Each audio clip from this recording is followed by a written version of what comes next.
Thank you so much for joining me on For Our Edification. I'm Eddie Francis. Joining me is Dominique Luster. Yeah, she had to do a quick woosah because I had a couple of takes before this. She's a professional archivist and she's over the Luster Company, and it's a professional archival and storytelling company. And she specializes in telling Black stories. And so Dominique's people reached out, and I really thought this was a great opportunity to have one of those conversations about, first of all, a unique profession, but then to figure out how do you work through this unique profession that can no doubt sometimes be a bit maybe emotional. It can be a bit touchy. Who knows? We'll find out what the correct adjective is. Dominique, thank you so much for joining me. How are you? I am very well. Thank you for having me here. It's great. I'm very excited for this conversation. Oh, cool. So am I. I have met archivists before. I can't say that there's necessarily any kind of personality that I would pin on an archivist. Sure. Um, but of course, there is the question. I think people would assume that you have to have, for lack of a better term, a love for history um, to be an archivist. What led you to it? How did you get into the business? Hmm. Accident.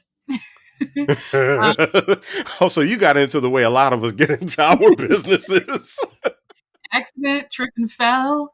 Stumbled into a library one day. No, it was interesting. It's funny. I tell this story, but I'll tell it here.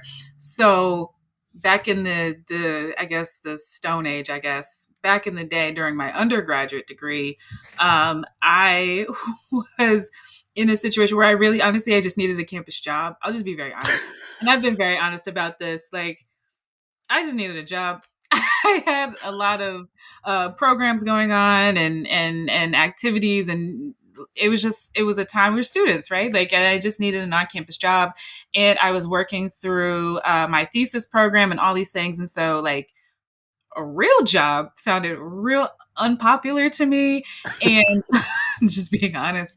And the library was hiring. But here's the thing is that, and I didn't know this at the time, it was a grant program and all these things. Now, hindsight, but, and as a profession, I know what was going on. But at the time, the library was hiring. And at the time, they were paying student workers $15 an hour, for Oh, which what? Really? A student worker got 15 an student hour? workers were being paid $15 an hour, which, like I said, this was apparently the Stone Age, is what I've been told. And I accept that it's much higher now. But let me tell you something. There was a point in which most of my friends, and if you had an on-campus job, from dining to IT to tech services to whatever, you were making 725. Yes. Yes. You're making $7.25 an hour. And I'm not advocating for that. I'm just truth telling what it was. Yeah. And the library was paying $15 an hour. And I was like, listen. I'm no fool. So I could sit at this desk and check these books out to other students. And other than that, I get to just like sit here and work on my homework, work on my thesis. Like I was like, this sounds gravy. I like, do I sign up now? Do I sign up? Do you need like, what do we need to get this going? Anyway, fast forward through the story. The job wasn't actually at the main library like I thought it was. It was actually at the special collections library. Read the fine print for clarity of understanding. When I saw 15, and so I just moved forward with it. But come to find out, it was at the Special Collections Library and Archives, and it was an archive internship program. Hence the grant. Like now I get it now, but it was designed to take ordinary undergraduate students in a variety of disciplines, not history related. That was the key. They wanted students who were not history majors or English majors. Not that you couldn't be, but that's not what their target audience was. So they were looking for, I was a theater major. I have a lighting design degree, completely random. There was another person who was like an architecture student, a pre-med student, an engineering student. They took all these students from all these various degrees that were seemingly unhistoric or unhistory related and brought them into the archive. And the learning lab manager found various collections across the university that related to that student's interest in their educational program. So, for example, I was a theater major, and so I didn't know anything about archives or anything about archival history or theory. I didn't know anything about that, but I knew about theater. I was a theater major. I could tell you anything about most things about theater. And there just happened to be a playbill collection, like a theater playbill Mm. collection, a massive playbill collection actually at the archive. And so I learned my very first archival project was working on this theater collection. And they say, oh, well, pretty much anything that you have an interest in, there's probably a history to it. Let's say you're interested in medicine. Let's say you're interested in clock making. You could be interested in race cars. You could be interested in anything, and we can find a connection to teach you about the history of that thing, and the development, the pioneers in that field. We can tie anything to an archive. And it was a really interesting way to be exposed to the profession because I didn't come into it as a historian. Mhm. I came in it through kind of just my own personal interests in being a theater major. It was a really exciting time, and they definitely paid $15 an hour, and I became an archivist out of it, which was the actual point, is to inspire young students to consider fields in library and archival science. And it worked for me. That is so. All right. So a couple of things. Number one, where'd you go to school? University of Kentucky. All right. So this is at UK. That's very interesting. Okay. And the other part that is so funny to me is that you were a theater major. I was a theater minor in college. No way. Yeah, I was a theater minor. And it's so funny because people will ask questions like, it's like, well, what are you gonna do with that? You know, are you gonna figure out how to act professional? And people ask you all these crazy questions. But what theater did for me is that it made me even more curious about stuff than I already was.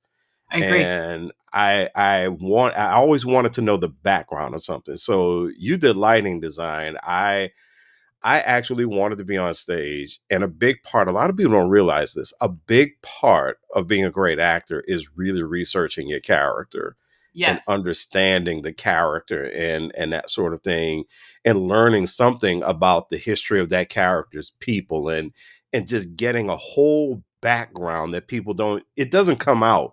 It doesn't Hmm. necessarily come out in a Hmm. production.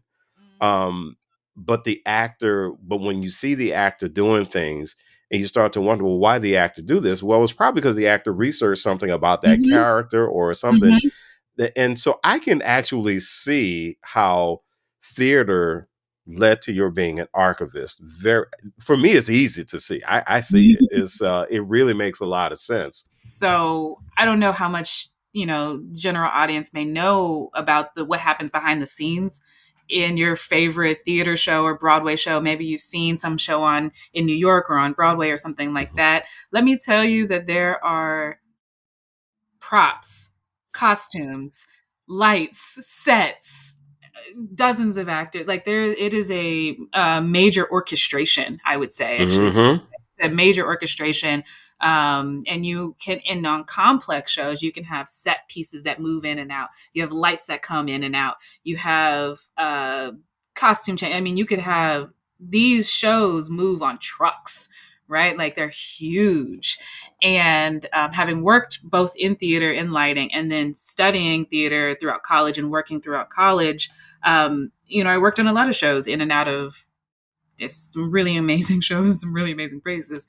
But what I wanted to say is that it teaches you, one, to be incredibly well organized, Mhm. Yeah. and your timing and foresight and thought and thinking through things. Like, when lighting design is one of the few art forms that you kind of have to see it in your mind. And I know that doesn't Yeah. quite make sense, but if I were a costume designer, I could make sketches. If I were a set designer, I could make sketches, I could make, props, I could make models. But with lighting, so much of it is the script that's in your hand and the dance that happens in your head, and imagining the future result of what you want the end product to look like on that stage, and then putting the physical parameters around the stage with your lights, your staff, to create that vision. Archival work taught me that oftentimes there's this old historic paper in front of you, or in these boxes, or in, you know, basements and attics and all kinds of places. You kind of have to envision 4 steps down the line Hmm. and figure out how to project manage your way backwards to Yeah. go from Yeah. chaotic boxes to accessible archives at the very end that are enjoyable by the public. It requires a great deal of orchestration. And I think being a lighting design student really taught me that. That is so cool. So I got a chance to see your TEDx Pittsburgh talk from 2018. Yeah.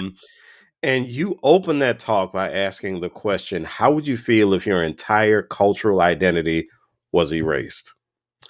Here we are 7 years later, and we are at what I think for a lot of people is a pretty unprecedented point. People just didn't see this coming.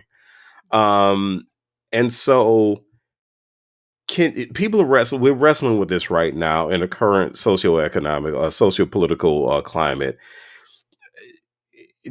Have you found that there might have been folks, or there might be folks who have come back to you, or maybe you've heard out there in the wind, people saying things like, also, this is what you were talking about. This is the situation that you talked about that none of us ever really thought would actually happen. We didn't think they were going to take this thing down from a website and that sort of thing. Has there been that kind of come back around since that TED Talk? I wouldn't necessarily say come back around. I wouldn't necessarily say that it's come back around, though if somebody would like to, I mean, please. What I would say though is that this is going to sound not that great, but history doesn't repeat itself. We do. Humans do. Interesting. Okay. History doesn't repeat itself. History is a curated thing that is manipulated and strategized and shaped in very diligent and strategic ways. History is a story that is told. The past are things that happen from now backwards. Like that is an event that happened in the past. That is an event that happened in the past. History is the telling or retelling or recrafting or reimagining of that event by Huh. people over and over again over time. I say that to say this is that history doesn't repeat itself. Humans do. We do. People do. When faced with similar inputs, humans tend to make similar outputs because they didn't read the book. And they didn't go find the archive. Huh. They don't learn the lesson the first time or the second time or the third time. With that being said, as an archivist, there's not terribly much new under the sun. We get to Hmm. see and observe societies learn and grow in cyclical ways that they kind of do over and over and over again.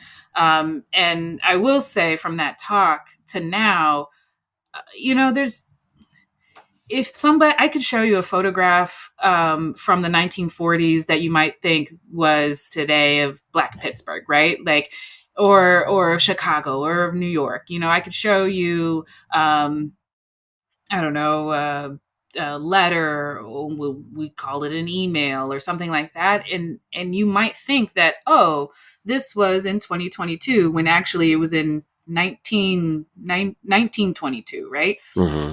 Because when faced with similar inputs, humans tend to make the same outputs. So Hmm. the thing will repeat itself. The event, the scenario, the cultural elements that we're in may seem to be dramatic or crazy or wild or the worst or the biggest or the insert the word here, but in reality I could probably find a letter, a document, a diary, a photograph from 100 years earlier, or 200 years earlier or 500 years earlier that you would think was yesterday, Hmm. because history doesn't repeat itself.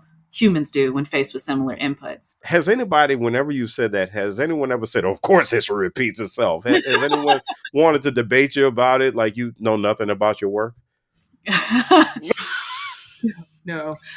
No, I would say actually people are pretty receptive to the idea Oh, with given good. a little bit of thought. Because I mean, if you think about even in our micro scale of our own day to day lives or day to day weeks, how many times do we make the same mistake over and over again? How many Yeah. times have I lost my keys and it's in the same place and I told myself not to put it there and yet lost my keys and again there they were? Or Yeah. you know, How how many many times I said I'm going to do some push ups before bed? It never happens.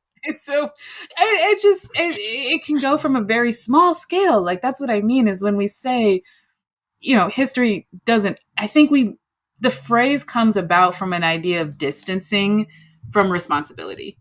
You want to distance yourself and say, oh, well, history repeats itself. No, no, no, no, you did. You want to you want to put some space between that to kind of, I guess, alleviate the pressure. But the reality is that we are human. We're flawed. We, you know, we all make mistakes. I lose my keys all the time. It drives people crazy. But at a bigger scale, as civilizations go, yeah, we when faced with similar inputs, groups of people in modern world civilizations tend to make similar outputs. We just didn't read the book about how it happened last time. You're listening to For Our Edification. I'm Eddie Francis, and we're talking to Dominique Luster. She is a professional archivist. And so you said something, and before we had the interview, you brought up the adage that if you want to hide something in from someone, put it in a book. But man, but if you said if you want to hide something from the masses, put it in an archive. Yes. Um, Ouch. What? So what is it about? What do you think it is about society, especially in this world of social media where everybody is right all the time about everything? What is it about us that we don't want to pick up the books? We don't want to look through the archives. I mean, any opportunity I've had to look through archives, I've gotten fascinated. You Same. know, Absolutely. especially as a unit, especially as someone who works in higher education, marketing, and communications. That's actually part of my job to go into the archives and to understand where the institution has been, so I can understand what the brand building process looks like. Right. So, but what is it about the everyday person that we refuse to even look at the book, or Mhm. people don't seem to care about what's in the archives? What do you think that's about? You know, I think that we are a little overwhelmed in our modern society by Mm, all of the influences that are conveying for our attention. I think that we are remarkably overstimulated at all times from anything on. I mean, I'm not a scientist in this way, but I saw a study once that was saying the buzzing on our phones kind of draws your attention and you have to check it. yep. Like it triggers something in your brain where you have to check your phone. And if you leave your phone at home, the senses that you like literally feel like you're like naked out in the world because you don't have your phone. Or anyway, so I think we're so many influences. The world is very loud right now. I'll be honest. Hmm. The world is Hmm. very, very loud. And a lot of things are conveying for our attention. And so collectively, I think our brains are a little tired and a little overstimulated. And so they kind of shorten or they shorten the window, the purview, and it shortens also with attention span, because if you're overstimulated for too long, you just get tired. You know, how Yeah. many times have any of us been on our phone and you're maybe on social media and one post is about something that happens, you know, in Asia, and then the next post is a dancing puppy, and then the next post is a cooking video, and then the next post is, you know, it's just like Is a food influencer. exhausted. You know, it's and I do like my food influences. I do try to curate mine to Okay, food. but wait, can we get I don't want to derail this conversation. I have one complaint though about the food influencers though. Tell me. Okay. I need the food influencers to actually try to describe the flavors as opposed Mhm. to chomping into the burger and Mhm. smacking in the Yes. video, smacking Yes. right in the lens, Yes. and then going, "It's good." And I'm like, "That is that all you got for me? You want me to go spend $8 on this burger because That's you right. have ketchup on your mouth and you said it's good?" No. All right. I'm done with that. That's it. That's all I got to But say about the but food that's also process. part of it, right? Like, we Yeah. get focused in on, I think consciously or subconsciously, I think we try to zoom in on the things that we can control because so much Mm. of the world feels outside of our control. And now more than any other time in our history, we have immediate access to all the good and terrible things that happen in the world on these tiny computers that have almost unlimited access to all the news and all the internet and every thought and opinion of every person on earth. It's a lot. So but what ends up happening is that is a kind of a mode of care. People's attention gets so short because we're overstimulated in general. And so reading that book becomes harder and harder. And there becomes a this idea that we can't handle complex critical thought and practical skills at the same time, Mm. like, Mm. because it's too different, and that's not true necessarily. It takes training and practice, and I think that previously we just had less things competing for our attention, so we could do that practice. We could read those books, and as you read books, you have your own thoughts and critical discourse with family or friends around the dinner table. And then the archives become like receipts to back up Mm. that Mhm. argument of what you're going to say and debate at the dinner table. But we're not having those conversations because we're just a little too overwhelmed by everything else that's happening in the world. So let's talk about you. How does the work that you do, how does it inform your personal growth and development? Hmm. The work that I do, I feel deeply passionate about. Mm. One, growing up in Kentucky, that is a huge part of why I do this work. Growing up as a Black woman from Kentucky deeply influences what I believe, and that is that I believe in Black history and Black storytelling. I believe in Black people, and that their stories are amazing and beautiful and have fabrics and textures and colors and deserve to be preserved and told as well as anybody else. For that belief, um, decided to start the Luster Company because I realized that I have a, it's funny, but a particular set of skills. I have been working as an archivist for many years. I listen, I'm a passenger princess at this point in my life, so I don't actually have the skills related in that movie. But I do have many years working as an archivist, and I realized that there are, I don't know, like these trade secrets or these things that I know about how history is made, about how archives work, and I felt like it was being, I don't know, it was stuck in one sector of the world, and that the mass of Black, brown communities, marginalized communities were being left out because they simply didn't have the skill and they didn't have access to the same knowledge or training or tools that I had. And Mm. so, coming from Black family in Kentucky, which you can imagine what that life could have been like, I know what access does. I know what opportunity does. I know what having your story really not be a thing can do for whole generations of populations and of communities. And I felt like, oh, I could do some good in this world, Mm. truly, by just educating or teaching people how to preserve their own history, how to tell their own stories. And hopefully, we're doing more good than harm. That's the hope. Okay, so I'm gonna bite. What is it about growing up in Kentucky? So, Kentucky is one of my favorite places on earth, to be quite honest with you. I Okay. absolutely love Kentucky. I love growing up in Kentucky. The stereotypes are true. Like, I really genuinely love bourbon. I genuinely love horses and bluegrass and UK basketball.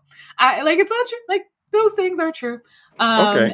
And I also had just a great family dynamic, and there's a lot of culture around the Derby and all the various activities that happen with the Derby and Pegasus Parade and all of these things. I grew up having exposure to and learning and loving. And at the same time, growing up in Kentucky will teach you a lot about the world, um, racially, economically, socially. There's a lot of things that could happen, but like, for example, the economic class disparity in Kentucky is actually pretty wide. I don't know if it's Mm, the widest in the country, but there can be remarkably wealthy people and remarkably impoverished people. It goes both hmm, ways. There can be people with there is gorgeous, amazing, wonderful schools and education in Kentucky. A lot of people don't know about that. hmm, There's some great schools, and there's also some really, really not great ones. hmm. There are great neighborhoods and not great neighborhoods, and so you learn about these disparities very early because you have to learn to navigate them very Yeah. early.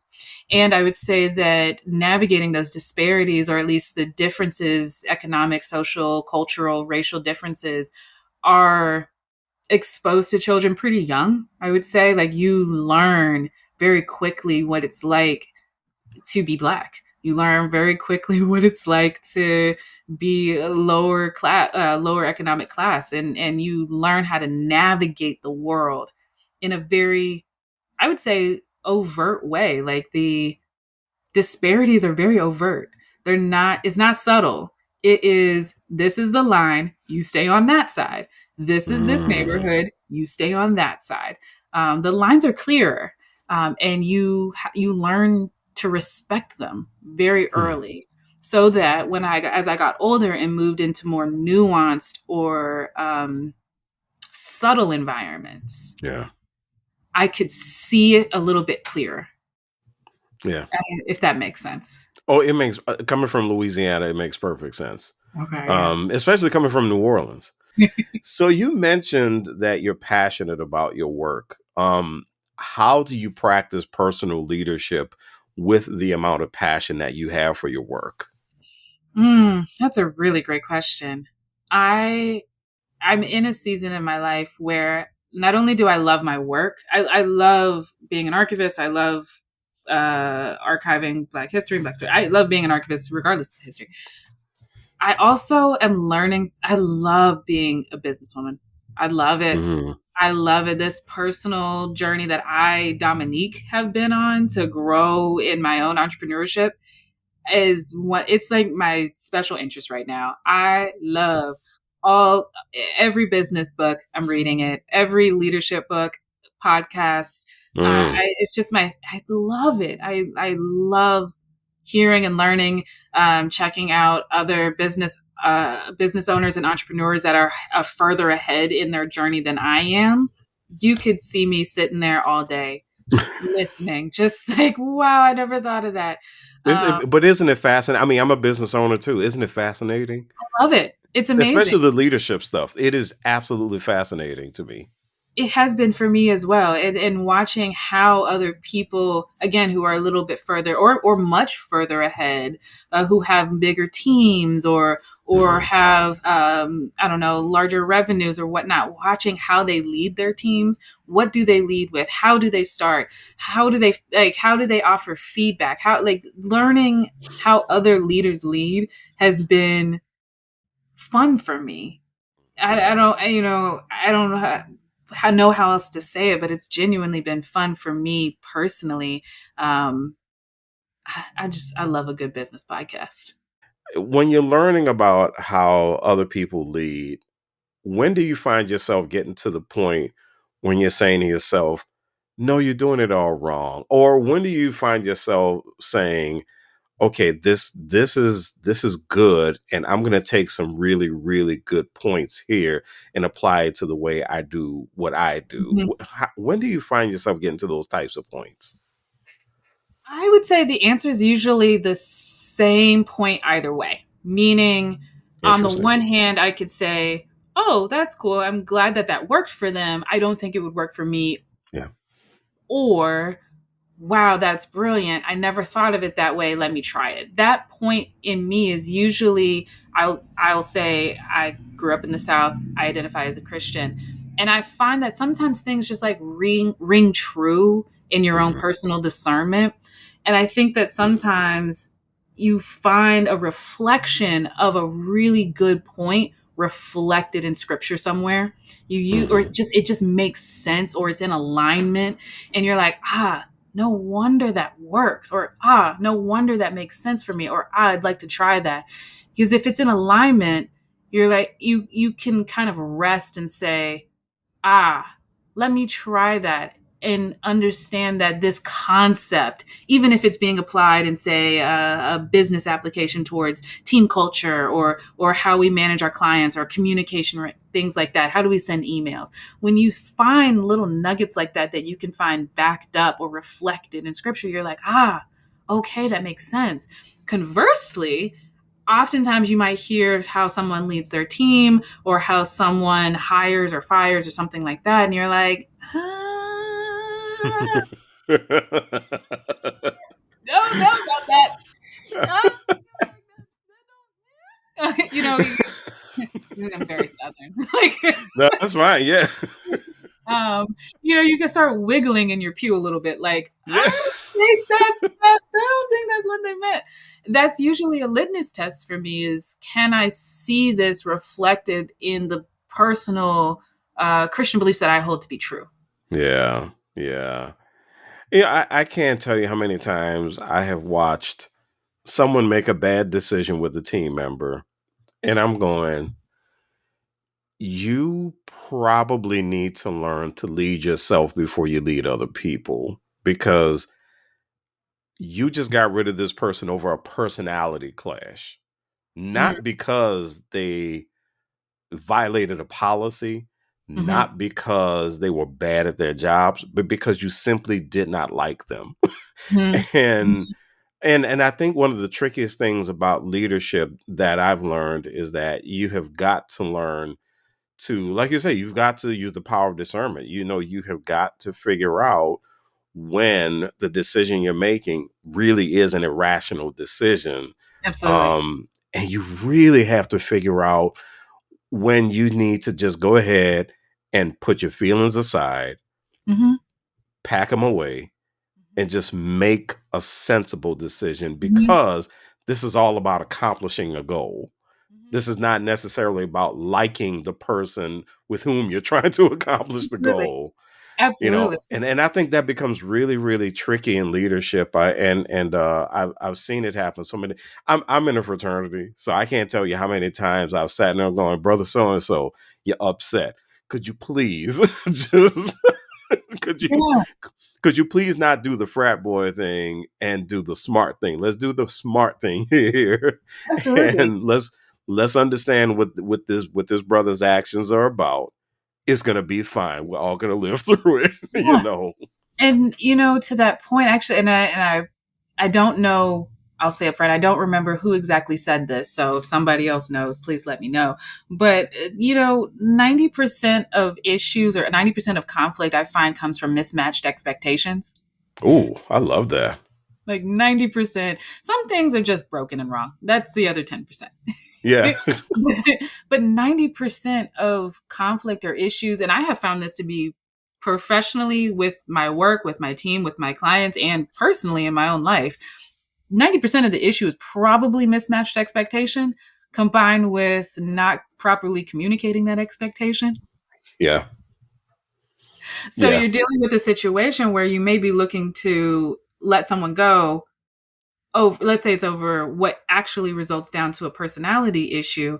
Well, two things. One, start with why. Like, why is this person here? Were they a good fit from the beginning? Did you start with are they aligned with the why of the business, of the organization, of the team?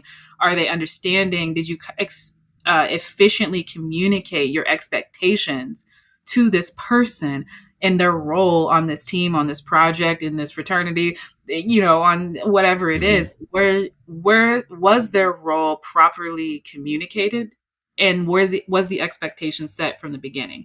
If not, That's on you. Yeah, I agree with that. That's A on you. hundred, 100%. So I always like to ask my guests this final question. And the question is, let's say that you are a skywriter and you get to go up in your Okay. airplane and you get to write any message in the sky that you want for the edification of the nation. What would be Dominique Luster's message? Archives are not neutral. That's Hmm. it. Okay. Archives are Archives not are not archives are not neutral. neutral. Give me a little bit more about that. Say more. Yeah, archives are not neutral. So it kind of goes back to what we were talking about before, and this is something that I say all the time. But and honestly, the other one would have been history does not repeat itself. But we've been that. But archives are not neutral means that anything that you found in an archive, and I talk about this in the TED Talk, was put there. It was Yeah. placed there. It was chosen to be there by someone. And there were countless other things for other families, other cultures, other communities that were chosen not to be there. It was a choice. Those choices reflect the decision making power of the person who made the choosing. Yeah. Sometimes that's an archivist, sometimes it's a company, sometimes it's a family. Archives are not neutral. And each individual family, each individual legacy has the capacity and power to participate in history making by documenting their own lives, their own stories, their own families. Um, Grab those family photos. Don't just let them sit in somebody's attic. Do something. Yeah. Write the names on the back of them. Write down the date. Ask an elder in your family what was going on. Old journals, diaries, cookbooks, family Bibles. They're not archives as a whole, big archives, big A, are not neutral. So I highly recommend that you actively participate in the creation of your own archive because otherwise somebody will tell the story and you may or may not like how it gets told. Wow. So with that, how can people find out more about you and your work? Absolutely. Please do. We're pretty much anywhere at the Luster Company. So thelustercompany.com, on Instagram at the Luster Company, LinkedIn, so all the socials. But if anything, anybody can always reach out at thelustercompany.com. Dominique Luster is a professional archivist, and her information all in the show notes. Dominique, thank you so much for joining me on For Our Edification. Thank you for having me.